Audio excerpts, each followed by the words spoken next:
दास राज्य सभापति न्याय लड़ई परिवार जो गत 2 दिन तले जे कि रेलवे कनस्टेबल थिबा जो सौम्य रंजन स्वाई जे कि ओल्टपुर कटक जिलार बासिंदा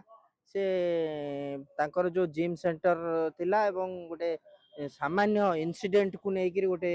घटना घटीगला पुलिस उपस्थिति रे एभली भाबरे ताकू गोडे गोडे जो पिटुथिले एवं ता दुई हाथ दुई गोड़ को बांधिकी जो भली भाबरे अतर्कित भाबरे लुहा रड रे एवं विभिन्न मारणास्त्र रे ताकू जो भली भाबरे मर्डर करागला तो यहाँ संपूर्ण निंदाजनक घटना। ये घटना रे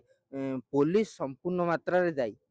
तो मुझे घटना रे जातीय मानव अधिकार कमिशन को द्वारस्थ एवं मान्यवर कमिशन को पाखे दाबी रखी जे घटनार उच्च स्तरीय तदंत करा जाऊ। मान्यवर कमिशन ए घटनार हस्तक्षेप करंतु एवं पीड़िता को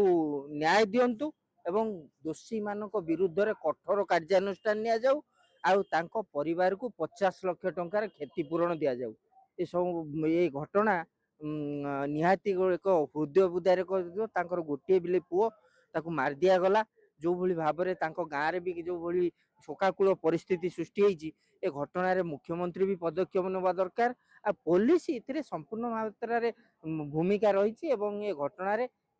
जातीय स्तर रे भी ये घटना निंदा हेलानी आ ये घटना मु आशा रखी मान्यवर कमिशन घटना को ग्रहण करी से पीड़ित परिवार को 50 लाख टंकार क्षतिपूरण जोगे देबे एवं यही मामला रे मु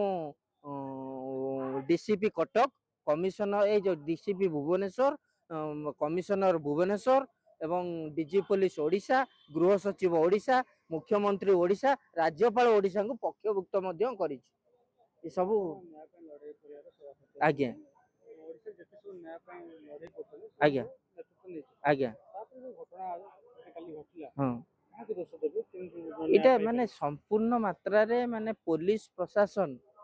से विगत सरकार रे जहा करूथला ये सरकार रे भी सेया करूची। तो पुलिस प्रशासन को सजाग करिवे कि ये वर्तमान सरकार तो वर्तमान सरकार सेतिकी सक्षम हो पारना कि ये पीड़ित कहीं न्याय पाई पारना से मुख्यमंत्री अनुरोध करा जीवो ये घटना रे कड़ा पदक्षेप ग्रहण करंतु। यदि कड़ा पदक्षेप ग्रहण करिवे तो पीड़ित न्याय पाई परिवे नले आगामी दिन रे ये घटना खाली बढ़ी चली एवं ओडिशा निंदार शिकार होउथबो। निश्चिंत भाव आम भेट करूँ एवं आगामी 2 वर्ष भितर आम 2 थर भेट करिछु एवं से प्रतिश्रुति देइछन न्याय पे लड़ाई परिवार सब केस बुझा जीवो बिली किंतु आज पर्यंत कौन सी केस पर्यंत